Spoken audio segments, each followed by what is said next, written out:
The Cultural Council's mission is to nurture, promote, and support a healthy, diverse, and inclusive cultural sector so that the arts and culture are a part of everyday life for everyone. We invite listeners to discover Florida's cultural capital online at palmbeachesculture.com.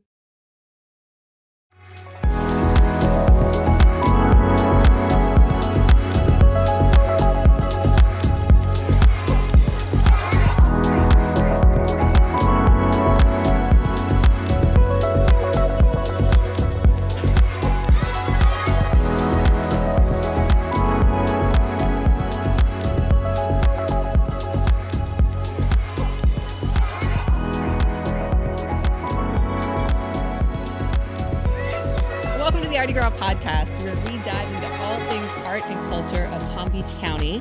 I'm your host, Sarah LaPierre, and I'm here today with a very special guest, Benji Studt. He is a conservationist, a scientist, an artist, photographer, storyteller, so many things. I'm excited to have him here. Welcome to the podcast. Thank you for being here. Thank you for having me. It's going to be exciting. So we've already kind of chatted a little bit behind the scenes while we made some artwork on our background. So this is what just got added, the cypress tree behind me. That's right. So I know you're a big fan of the swamp. Yes. We're going to dive into all things that. But first, let's get a little background. Okay. Sure. So what brought you to work with Palm Beach County, and how did that mission start that you're on now? Yeah. I've got to start with, summer vacations when I was a kid. Okay. Which were all up and down, the Eastern Seaboard, and camping with my folks. And my dad is a scientist and my mom's an educator. And so we spent summers in tents up, in the coast of Maine and on the dunes of Lake Michigan, and in the swamps of the Everglades and the Okefenokee, and then the Florida Keys. Okay, so you've been an outdoor guy your whole life. Yes. Yes, this is a lifelong love that your parents instilled in you. That's amazing. Yeah, that's where I feel most alive. That's where life really happens for me. And so, through that, I knew I wanted to pursue some kind of career in the sciences. And after high school, I was lucky enough to get an internship with South Florida Water Management District. Made some relationships there, and then got another internship with Palm Beach County Environmental Resources Management, and that's where I work now. That's where you are now. Tell us about what that role for you is today. Yeah, so it's really molded. When I was a student, I was in our artificial reef program. I knew I wanted to get back into but it's really competitive. Folks tend to get there and stay there because we do such cool work. So the opportunity I got to come back in was in our natural areas section. And that was in 2006. And so I spent 9 years designing and implementing wetland restoration projects. And then also doing some of the biological monitoring, wildlife and plant monitoring, and also prescribed fire were some of the most exciting days, was being out there and putting fire on the land in a safe way that is really regenerative for all of our native habitats here in Florida. That's amazing. And I know that Firefest just passed, right? But this is that an annual event? Yeah. So Firefest is at Jonathan Dickinson State Park. Yep. And they're wonderful partners of ours. So we help out. This year was actually the first year in several where they didn't get to put fire on the ground. We had winds that were over 30 miles an hour. So we've got to be careful when we're doing these things. But the second opportunity that folks can get to see fire is at our Natural Areas Festival. And that's something we put on in February. It's actually the same day as ArtiGras. Oh, heck. Okay. That's all right. They can visit me and then they can visit you. But it's in the afternoon, right? So go to ArtiGras, get your day started, and then come out and do some hikes, some paddles, cultural and see weekend. fire. Yes. Yeah.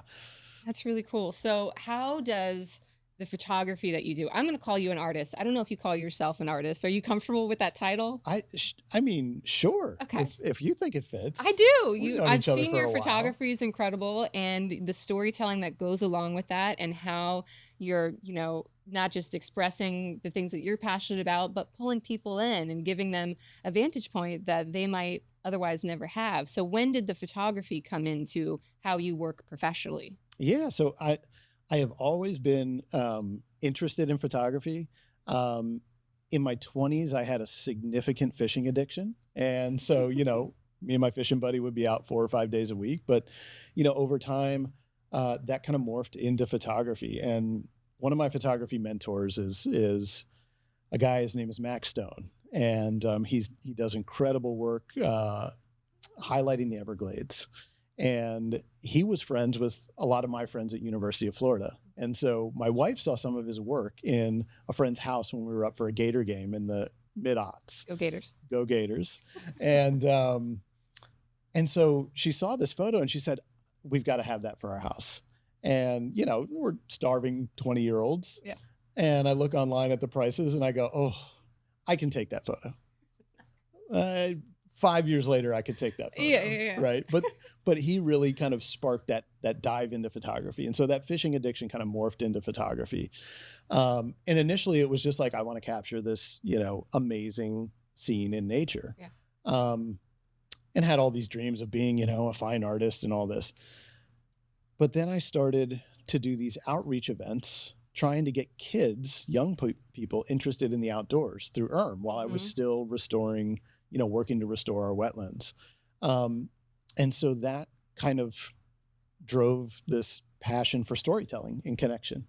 And it just so happened that, you know, a position opened up to lead our outreach and science communication section. I jumped at it because I was really enjoying that storytelling. And so now, you know, I've been at that for almost 10 years. So website, social media, photo stories, videos. Yeah. Speaking of video, you got to be executive producer on the film Hidden Wild, right? Which is now used as a part of the curriculum for Palm Beach County schools. Yes. Tell us about that project. Such a cool project. For years, we've always been integrated with the school district of Palm Beach County. And for years, we were in this partnership with the Palm Beach Post, which was great at the time. But we were printing newspapers for every 5th and 8th grader in the district. And one of my staff came on board, and she was a former educator. She said, it's 2017. We're spending $10,000 a year to print these newspapers. Yeah. Why are we giving newspapers to kids in 2017? So we stopped doing it. Yeah. Okay. And then the next year, the school district called us and said, where's our newspapers? I was like, oh, they're paying attention. Yeah. So we knew we needed to do something, but we wanted it to be video, but we didn't want it to be like scientists talking to camera. And I was inspired by another one of my mentors, Carlton Ward. And he, you know, launched the Florida Wildlife Corridor, and now runs a nonprofit called Wild Path. He's an amazing conservation photographer. And to highlight Florida nature, he was doing these epic expeditions, 1,000 miles in 70 days, you know? And so I thought, well, let's do that with kids. Let's do that with kids in Palm Beach County. And so we recruited kids that were nominated by their science teachers. And so we got 3 kids, Noah, Cortez, and Kiana. It's amazing young people. And we went 70 miles in 7 days, hiking, biking, and paddling through the wildest places in Palm Beach County. And they were led by conservation photographer Alex Fries. She's a 6th-generation Floridian and now works at Florida Wildlife Corridor. So she was the on-camera lead. I was behind the camera, leading the expedition. And so the story is really one of just connection to where we live, which is the land. And the really cool part about that project was, you know, this is not a low budget little film. You know, it was a $100,000 project at the time. Half of the funding came from our tourism agency, Discover the Palm Beaches. Amazing. Because they needed that content to advertise this destination as, you know, an ecotourism destination. Right. We're not just beaches. Right. We have so much more. My wife and I travel across the country every year. I always can't wait to come home because there is nowhere else in the world that the blue water is so close to the Everglades than right here. Yeah. And so that's what Hidden Wild highlights. And you can watch it now. You can watch it on Palm Beach County ERM's website. Oh, good. Okay. So it aired statewide on PBS, and now it is in the school district for 7th and 10th graders as science curriculum. Don't let that scare you. It is not an educational film. It is an adventure film. Yeah. So it's 26 minutes. And if you're new here, or you just want to learn a little more about the outdoors, highly recommend it. What are maybe 1 or 2 of the highlights, like features things that you come across in that film? Is it, you know, a specific natural area or a specific animal that you're experiencing out there? Yeah, so the itinerary, I mean, it was packed. Yeah. It was nuts to try to keep pace because every day we had a different interaction with a different scientist or conservationist. So day 1, after we biked 16 miles, we met up with Bush Wildlife for a wildlife release. Day 2, we met up with Mark Cook, who is a scientist and avian ecologist, studies birds for South Florida Water Management. He's an amazing photographer too. But he set traps out in the swamp for us, and we actually came across and trapped one of the giant salamanders that live in the swamps. Wow. Yes. And it's called a two-toed Amphiuma. And there is video of this animal that almost no one knows even exists underwater in the film. That's awesome. Yeah. So it's that. It's paddling next to alligators through the wild and scenic Loxahatchee. The kids ended up shadowing a prescribed fire at Jonathan Dickinson State Park. So they got right up close to fire being put onto the coastal scrub hills. So that segment is epic. And of course, then we end our last night was camping, which we got special permission. They do not have campsites, but our wonderful friends at MacArthur Beach State Park. And then we paddled on the last day from there down to Peanut Island, which is where we ended, which everyone knows about. Yeah. That's incredible. I've seen like clips and snippets, but I need to go watch the whole thing. So I can do that on the website. Yes, absolutely. PBCIRM.com or hiddenwildfilm.com. Yep. Hiddenwildfilm.com is the landing page. You can see how it did on the film festival circuit there. You can watch the film. And if you're a teacher or if you're a parent, with kids and their science teacher isn't using it, all the curriculum is right there on the website. So hiddenwildfilm.com. That's powerful. You get to also see like what were some of the impressions when that film was released. I mean, the feedback from teachers and from students has been incredible because, I mean, I think we were successful in creating that authentic connection. The kids that we recruited, we intentionally didn't want like Eagle Scouts. Right. We wanted kids that were adventure ready, but like eco novices, because we wanted that light bulb to go off on film. And that really did. And then when kids are seeing their peers on the screen, it creates that enhanced connection. It's not, some old person like myself trying to educate. Talk right? at you. They are learning through adventure. And so kids can put themselves there. I love that. So another thing I want to talk to you about is the event, which I know there's many, but one of which that I've been involved in with you, which is always an honor for me. So you host an annual Night for the Natural Areas. Yes. And that's a fundraising event for the natural areas, for the management, for, all the things that you and your team work on. Tell us about that and what that looks like. You pull together artists. It's with a local brewery. Right. So Night for the Natural Areas, it started the first year that Twisted Trunk Brewing opened in 2015. Yeah. And at that point, our Natural Areas program was really running short on funding because of some decisions that were made back in the recession. That funding for perpetual management was really drying up. And we knew that we always were going to have support from Audubon and the Sierra Club and all those wonderful organizations. But we knew we needed new constituents. We needed to create connections with other folks for our natural areas. And the craft brewing community is really like an outdoorsy community. It's full of like mountain bikers and runners and like, what's better than going for a hike and then going to a local brewery. And so I had known Fran, who owns Twisted Trunk, and he's the master brewer there for several years. And I just approached him and I said, what do you think about brewing a special release beer? And we'll bring in artists and we'll donate artwork. And the whole goal there was to raise money for outreach because outreach is perennially underfunded. Governments, nonprofits, they usually, when people are donating money or tax dollars are being spent, usually it is, they want to see tangible results. They want to see land purchased. They want to see, work on the ground being done, dirt moving. And so the outreach is really tough to get funded. And so that's what this event was about, was creating awareness of these wild spaces that are right next to our homes, but also raising some money so that we can do things like our Adventure Awaits series, which is a free event series that we lead throughout the year. It's biologist led. It also is the major funding source for us to put on our Natural Areas Festival in the spring and February. The really cool thing about that festival is it's so grassroots.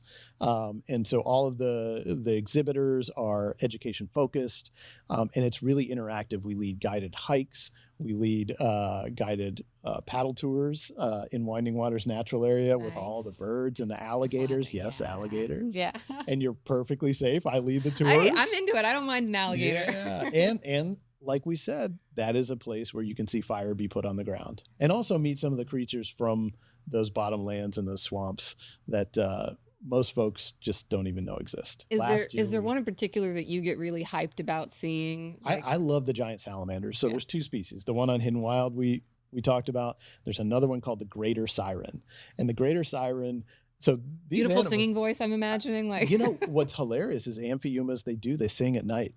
I mean, where would you get that name if you're not singing? Right. And so sirens as well, they'll make these noises at night, but they're really cool. The two-toed amphiumas have what's called vestigial legs. So they're almost non-existent. Okay. They're little two toes on they're the front there, but they're and the not back. doing much. Right. Yeah. The sirens, they have this beautiful modeling of black and brown on their side. And they don't have rear legs, but they have two little front legs and they're very small. They have 4 toes and their nails are black. So they look like they have like little black painted fingernails. And when you hold them in the hand, and you can feel those little nails kind of scratch in your hand.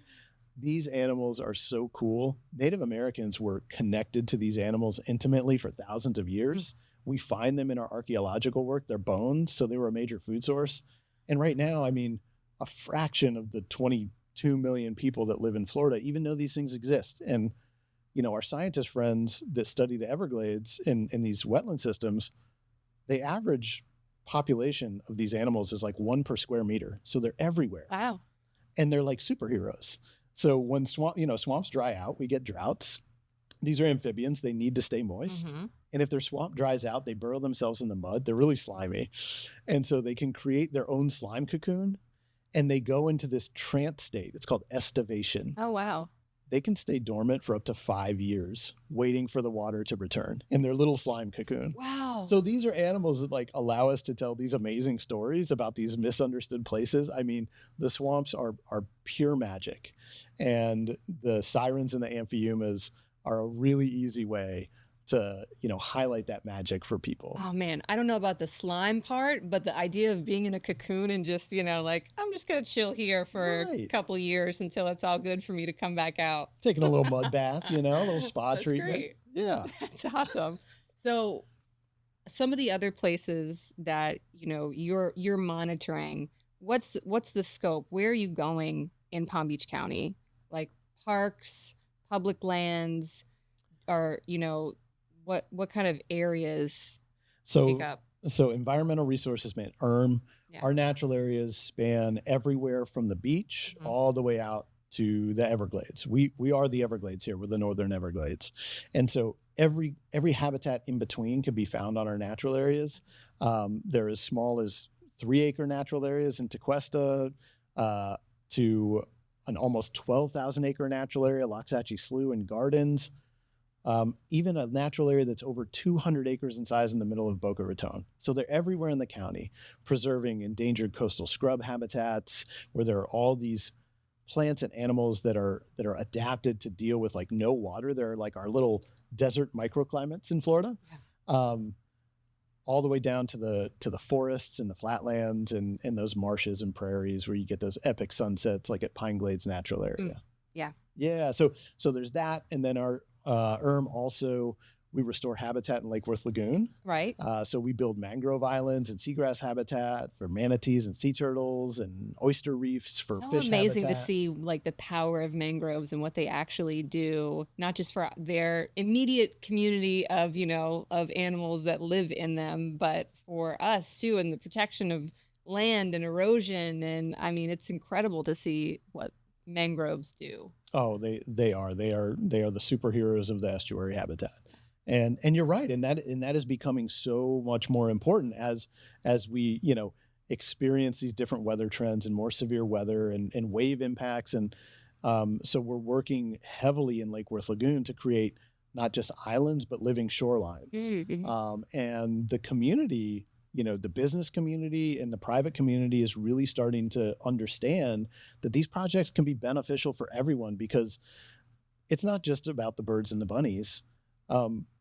Putting in a living shoreline of mangroves is going to increase the lifespan of the infrastructure behind it, the seawalls, by decades and decades. And so, doing this and getting this connection back to wild Florida is really going to help us move forward in a more sustainable way.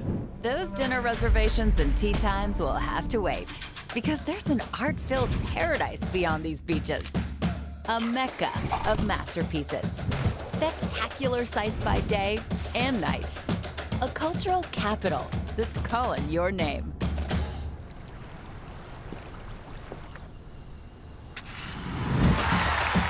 See so much more than you came for in the Palm Beaches.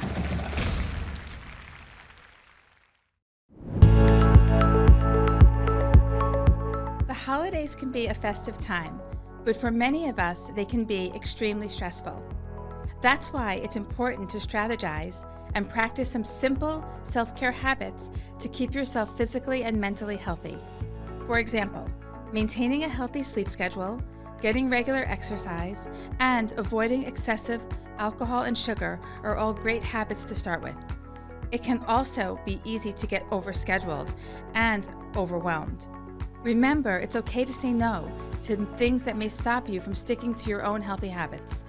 Also, the new year is a great time to make sure you're up to date with your preventive care and annual medical exams. Overall, practicing these simple healthy habits will offer you a framework for a balanced holiday season. Happy holidays. This Medical Minute is brought to you by Tampa General Hospital and USF Health, Morsani College of Medicine at the University of South Florida. Learn more at tgh.org/the Palm Beaches. So part of the way that you connect is you've led eco tours, right? You've done like paddle tours through MacArthur State Park.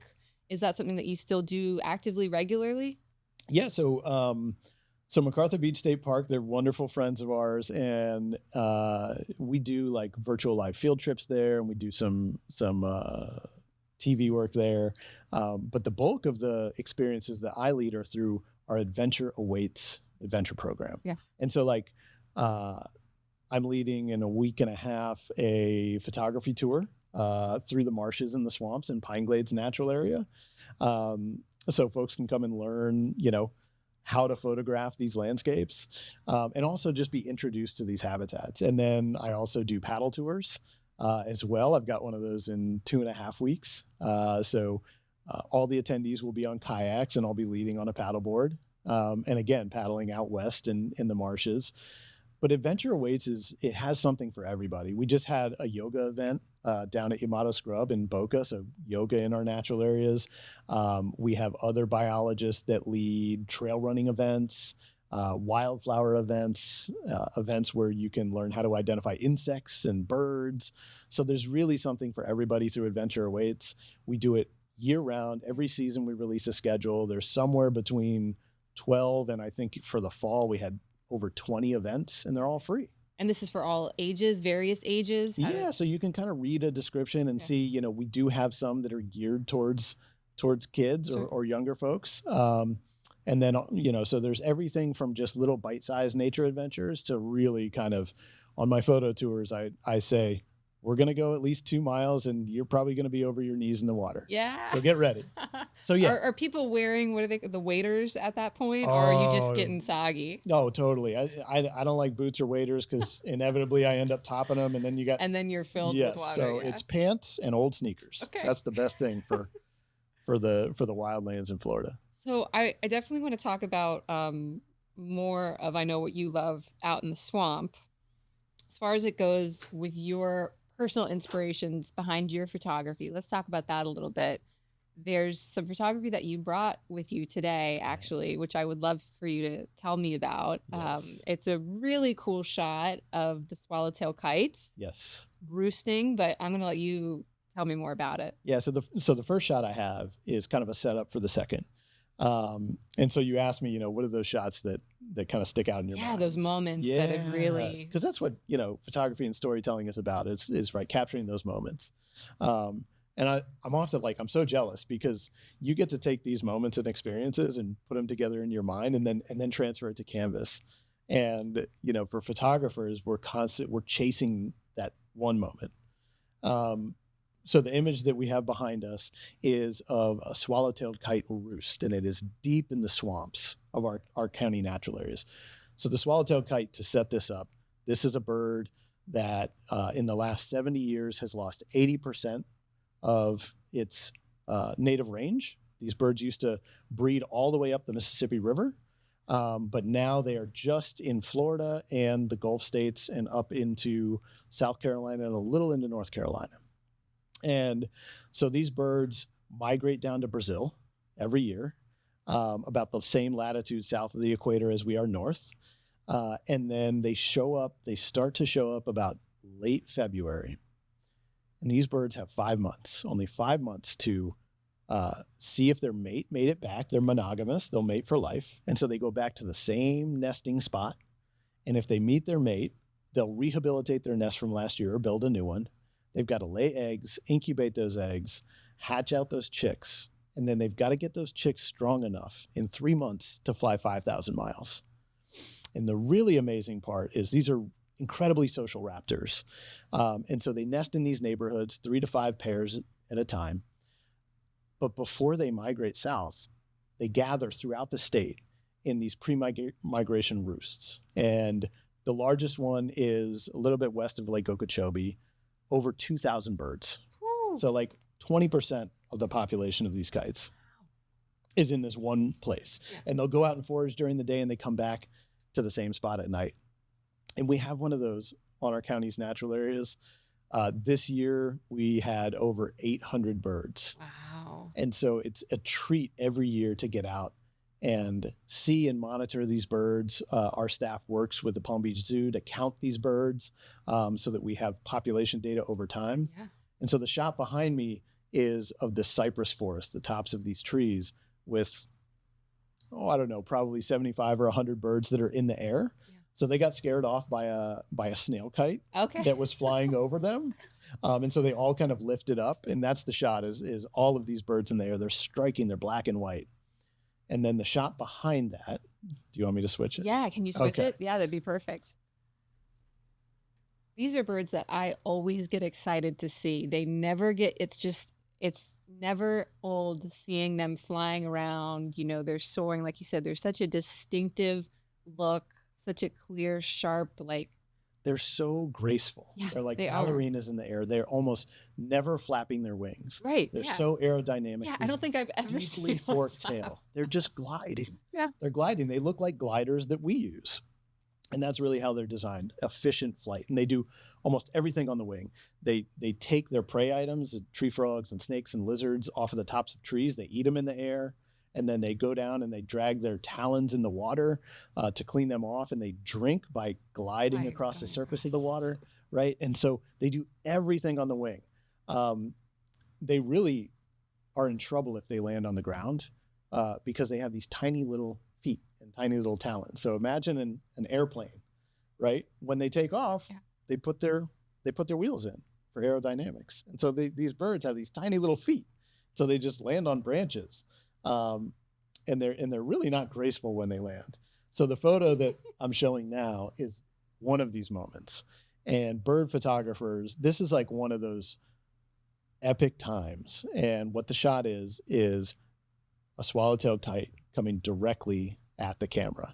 And so it's this vantage point that you almost never get with birds flying straight towards the camera. It's incredibly striking. And not only that, but like when that bird is flying close to you, you're trying to keep focus as that focal plane is changing. It's changing rapidly. Rapidly, right? And so this was a bird that went down, got a drink, came up, banked, and just happened to fly straight towards me. And there's the moment, is the frontal shot of what I'm sure those lizards and tree frogs are seeing. Yeah, right? Their when last this moments. bird is, or when those chicks in the nest are chirping and saying, come on, bring me back food. But yeah, just to see the bird from that vantage, those long dramatic wings splayed out. I mean, this is a bird that can fit in your hand. It's like a bouquet of flowers, but its wings are 4 feet wide.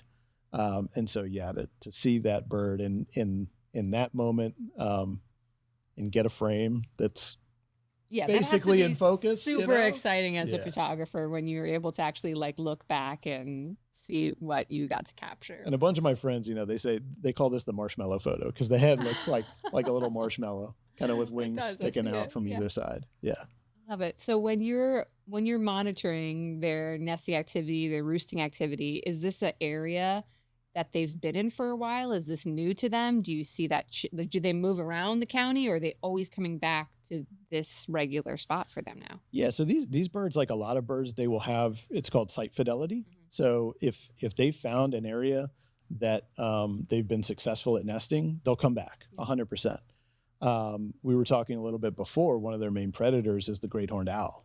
So if some birds in a neighborhood have had issues with an owl the year before, they're not likely to come back there. The roost sites are actually pretty sensitive to disturbance. And we are fairly sure that our roost was a relocation of a roost that was up in the Melbourne area. Okay. And it was known there. It was on a lake with boat access. Okay. And then all of a sudden, in the late aughts, two unethical photography tour operators popped up. One was flying a helicopter. The other one was using airboats. Both very loud, very disturbing methods of getting close to birds. Yes, and so they would actually intentionally buzz the roost to get these birds to lift. Yeah. Just like that shot, though that shot was another bird that lifted them up. But they would go and they'd buzz the roost again and again, get these birds to lift so photographers could get the shot. And that roost abandoned, and about 2 years later, ours showed up. And it started with about 250 birds. Oh my gosh, and you're at like 800 some? We're over 800 now, yes. That's incredible. So yeah. And they're out in the country now. They're not next to any like public access. So I mean, they've found some solitude out there. Deep in the swamps of our natural areas, and so but we do monitor them because we want to make sure that we steward these places and make sure it's a good place for them to come back. I love it. So besides the expeditions that people get to go on, which is part art, part educational. Actually, we met through one of your speaking engagements. That's how I initially got introduced to you in your work, was when you spoke at Creative Mornings, yes, right? Which is great. I love them. They're a worldwide organization. They have local chapters. They bring in speakers of kind of all creative realms, and they get to discuss what they do. So you were one of them, and you had brought in, some of your images and were telling your story.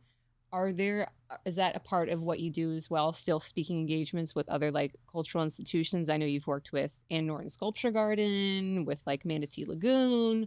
Yeah. Those kind of entities. What kind of a lecture series are you doing, or are you working on? Yeah. So the one I've been doing for the past, I did it first for Creative Mornings, and it was called A Love Letter to the Palm Beaches. And that's the one I did at Ann Norton Sculpture Gardens. My talks, we have biologists that will come and give hardcore science talks, but I like, again, to use my photography for storytelling. So they're more like TED style, about 20 minutes, about 100 photos. And it's just me telling a story. And so this year, I will be at Ann Norton Sculpture Garden for their Conservation Conversation series again in January. And I'll be presenting with my friend Mark Cook. Nice. And for my part of the presentation, it is going to be, nature's report card on how we're doing with Loxahatchee Slough. And Loxahatchee Slough is our largest natural area. But this is a natural area that is pure magic. Mm-hmm. It is home to swallowtail kites. It is home to Everglades snail kites. It is home to incredible cultural resources, but also to wading birds that are nesting and reproducing there. And these are bird species where their nesting effort has declined 95% in the Everglades down south. And so to have these birds reproducing on our natural areas is so special. And so, yeah, this conservation series at Ann Norton Sculpture Gardens is really cool. We'll be there in January, talking about the report card that the birds are giving us on how we're doing restoring our land. Yeah, that's a gorgeous venue too. If people haven't been, unbelievable. That's such a, I don't know if I could call it a hidden gem, but it surprises me how many people still don't know about it or haven't been there. Yes, and it's such an intimate space. Such a great space to have and they make these their conversations. garden like pollinator friendly, right? Absolutely. They don't use pesticides, things like that. So they're Yes. specifically trying to be a little oasis for pollinators and birds that are in that, area very close to downtown West Palm. And Absolutely. CJ McCartney is one of my friends. I work with her, and she works at Ann Norton Sculpture Garden and kind of is a mastermind behind their pollinator garden. Yeah. So she has planted all of these essential species, a lot of them endangered and listed in this native pollinator garden. And you can go there pretty much at any time of year, but especially in the summer and the spring months, and just be consumed with butterflies flying around. It is so special. And yeah, the conservation conversations, this is the second year for it. The really cool thing about this year is they're bringing in conservation partners for each month. So a different nonprofit is going to be there each month.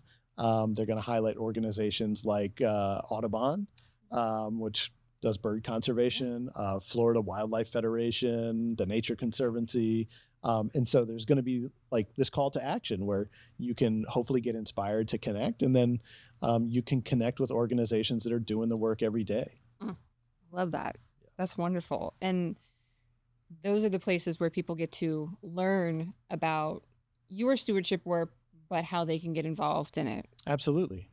Because, I'm a firm believer that if you want to have a sense of place, connection to the land is so important. And we've lost so much of that. We were just taking teachers on Tuesday of this week on a paddle down the wild and scenic Loxahatchee River. And what we talked about is that connection that we lost, right, over the last 200 years. Before the Industrial Revolution and air conditioning and things that made Florida really comfortable, you had to be connected to the land because you relied on the land to survive. And so I think if we can recreate that connection, that's going to make it easier for us to make those little decisions every day that are going to make a lot more sustainable future going forward. What are some of the obstacles that you face in the work that you're doing? Fear is a big one, fear and just a lack of understanding of the real Florida, of where you live. I mean, it's no secret we have over 1,000 people moving into our state every single day. Big numbers, yeah. And most of those people moving into the state, what do they think about Florida? They think about that rodent with big ears in the middle of the state, right? Golf courses and beaches, right? Beach, yeah. And that's it, right? But really, Florida is wild. My wife and I, we travel. We were just in Yellowstone and Teton, and like when I hit landscapes that have grizzly bears and wolves, that is what gets my blood pumping. It's like, man, we're wild now. Yeah. And what so many people don't realize when they come to the Palm Beaches is when you dip your toes in that water, I mean, you are entering the Serengeti, whether you know it or not. And so, just the diversity of sharks and manta rays and manatees and sea turtles that occupy our blue water. And then you go upriver, and then you get into the alligators and the river otters and those giant salamanders, right? And so, this place is so wild, and that creates a lot of fear.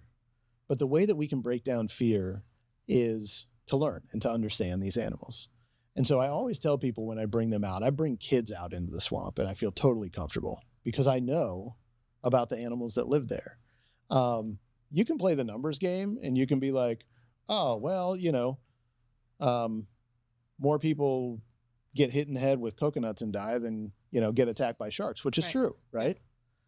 But if you also know about shark behavior, you know that if it's really murky water and you're in the middle of the, blacktip migration season, it's probably not a great idea to sit there and splash around in the water, right? And the same thing goes with alligators and all of these other things. These things, we are just not on the menu for them. And so it's really important when you understand that, then you're not just playing the lottery, but you're really mitigating any risk. I mean, we are at so much greater risk every time we get into our cars than we are exploring wild Florida. And so it's being able to introduce people to these spaces, break down that fear barrier, and then all of a sudden that's the invitation for that light bulb to go off. And that's where the connection happens. Yeah. Is there an age group that when you take out on the tours, on talks, that you're particularly excited to work with? Like maybe, is it older people? Is it younger people? Yeah, we make that connection with everybody. I love getting, folks that just moved here to retire and are terrified, but just, want to learn more. But curious enough. Yeah. I mean, that is great. But I tell you, it's that late middle school, that is when those interests are really forming, where you can set kids up for a lifelong connection. Doesn't mean that they have to go into the sciences as a career path. Mm-hmm. They might go into the arts. They might go into business. But as long as there's a connection to the land, I know that we're going to be in a better spot in the future. And so those are those interactions that I really like, is that late middle school, early high school, a little before they're too cool for everybody, right? Yeah. And that curiosity is really there. So exciting. I know that this is also, or can be, intense work. A lot can happen quickly, I think, in your field. Is there, a way that you unwind in nature now that is separate of actual work? So, right. When I'm leading tours, I am so lucky to do what I do. Okay. So I want to preface it with that. But when you're out there and you're leading a tour, or you're doing an on-camera segment for a show, you're trying to get everything right. You're trying to be inspiring, mm-hmm. and you have to be on, right? Like, you have to go. Mm-hmm. And that is tiring. So it's funny that, those spaces where I work and try to inspire connections are also my refuge to unwind from that. I was sharing stories from our vacation this year, and that was out into the Rocky Mountains. But later on today, I'm going to go home and go for a bike ride around our neighborhood and sit on the banks of the Indian River Lagoon and look for porpoises and otters and manatees, and take the dogs for a walk. I might go to Jonathan Dickinson State Park and just stroll through the flatwoods, no camera in hand, just me and Chris, my wife, and the dogs, and the breeze through the pine trees. Yeah. Yep. That's the way to do it. You got it. That's the way to do it. So is there a spot, I always ask this question, I'm going to ask it a little different version for you. Is there a natural area when you're talking with people who live here, full-time, part-time, visiting here in Palm Beach County, where is one spot that you wish everybody would go experience?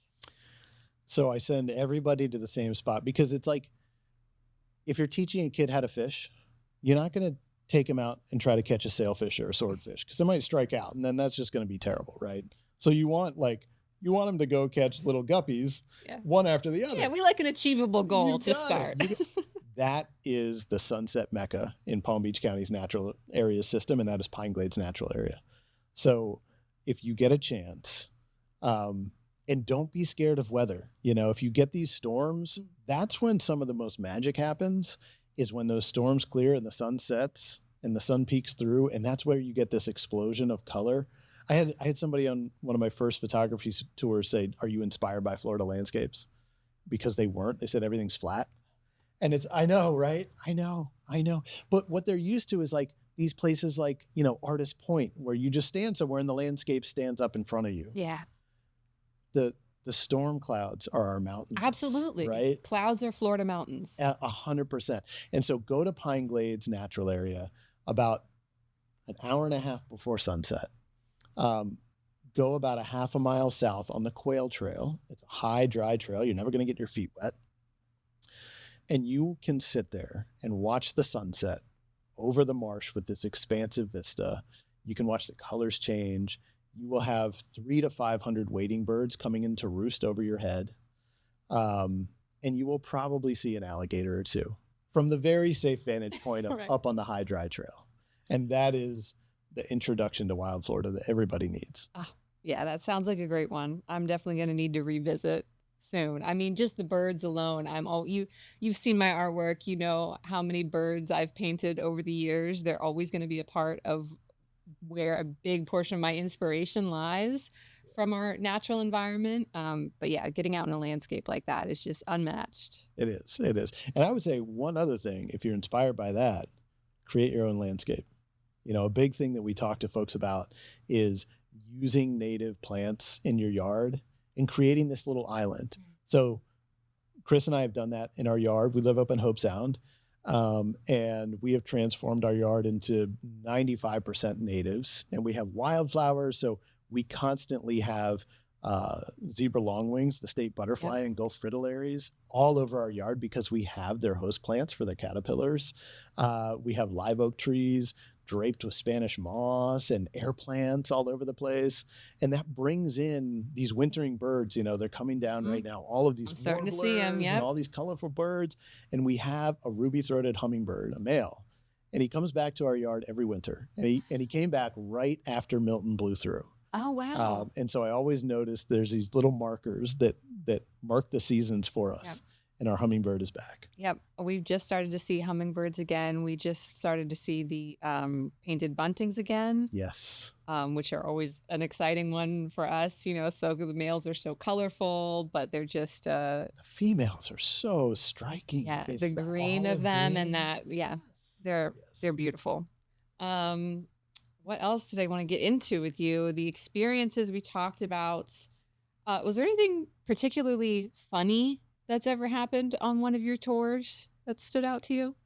Oh man, funny. I don't know, like tours, work. The assignments are really when you're trying the hardest, right? Like I think my best photos come from just organically being out with the camera. Mm-hmm. But when you're on assignment, you've got to get it done. And so I think,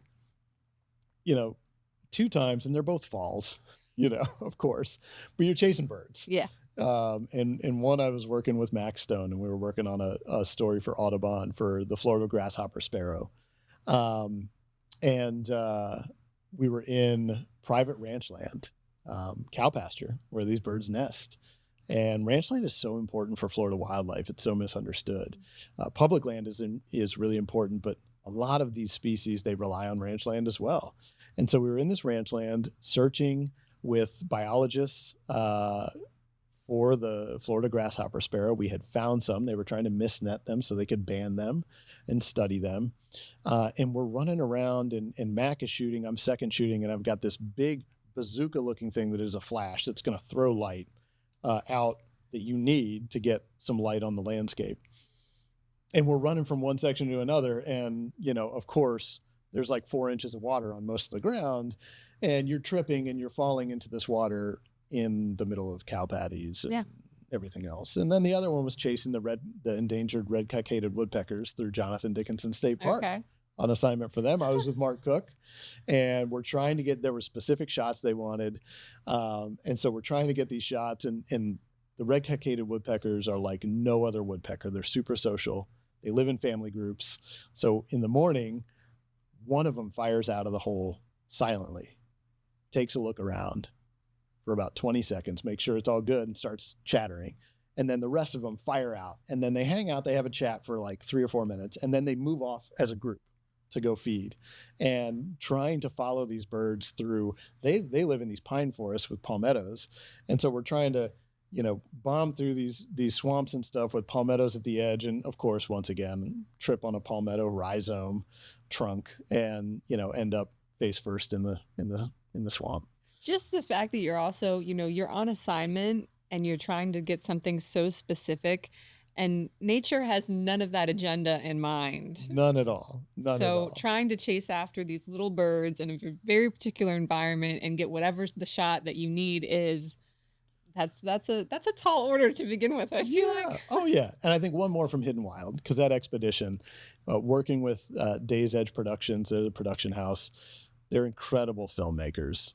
And again, these are scientists by training and just got into filmmaking and storytelling. They have a new series, season 2 of Human Footprint, coming out on PBS. It's incredible. I should check it out. But so they were the production house who filmed Hidden Wild, Crazy Adventures.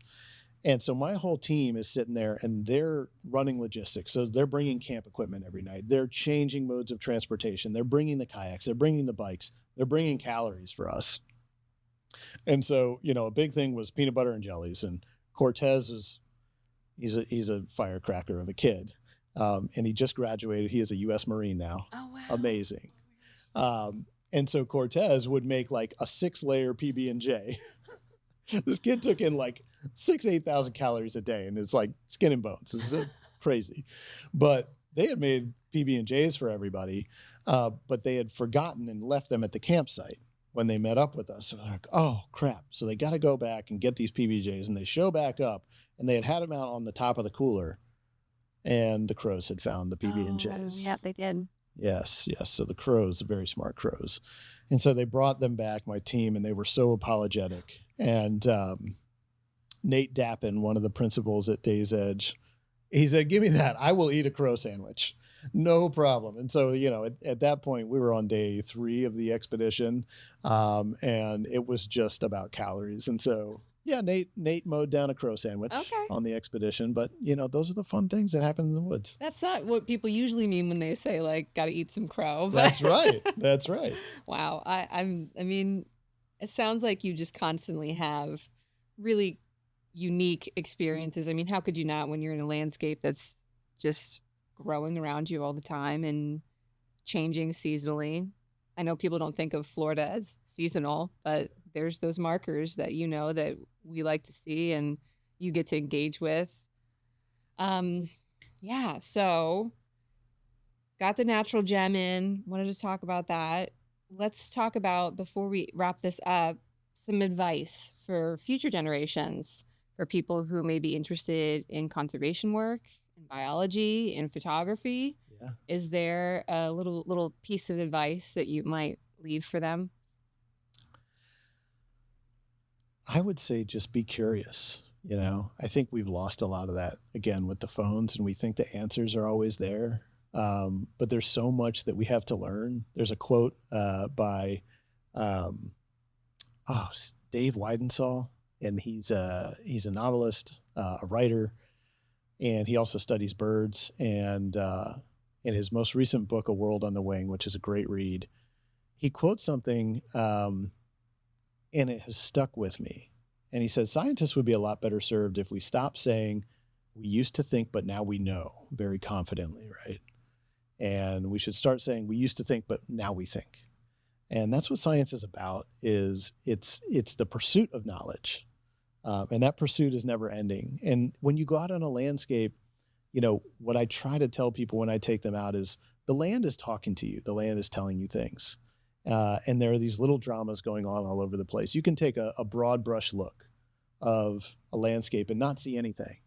But if you look closer, then you see the native pollinators and how they're interacting. And so, there's all of these little dramas if we just look close enough. On the trail, there's footprints. You might not see the animal, but if you know how to identify footprints, all of a sudden you can say, oh, there was an otter here. There was a bobcat here. So that curiosity is so important, understanding that the land is talking to us and has been for millennia, and we've just kind of forgotten the ability to listen. So regaining that ability. And then the last thing I would say is, gosh, we're so comfortable. We're so comfortable now. When I feel most alive is when I put myself into uncomfortable positions. That really opens things up for me. And that is when I feel most energized, is when I'm on the trail and suddenly there's a rain shower, right? And be prepared for it, but embrace it, embrace that uncomfortability, because that's when we really learn about ourselves. Yeah. It's when you're also more open to learning about your environment or learning about other people's work and how they achieve what they do out in their field. If you're a little bit uncomfortable, you're just a little bit more open to somebody else's expertise, whether that's nature's expertise or a leader in your community, your boss, somebody that you work with, another photographer. Yeah, 100%. It's a good place to put yourself in. It is. Yeah. that's when we learn the most about ourselves. Well, thank you so much for that. Sarah, I thank you. appreciate you being here, for getting excited. Always a pleasure to talk with you about the natural areas. Definitely tell us, how can people connect with you? How can they connect with the programs that you offer? Yeah. Give us a website, give us a social media. Where can they find you? Yeah. So, 100%, it's very easy. We are Palm Beach County Environmental Resources Management. We go by PBC-ERM, so PBC-ERM. PBCERM.com, PBCERM on Instagram and Facebook.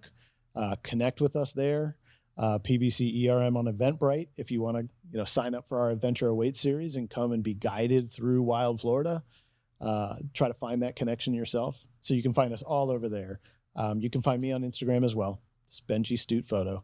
And I am always willing to talk with anybody about wild Florida. Awesome. Thank you again so much. And big thank you to our audience, to our viewers, our listeners, everyone tuning in. We appreciate you. Massive thank you to our sponsor, the Cultural Council for Palm Beach County. Thank you for your support. We'll see you again next time on the ArtiGras Podcast.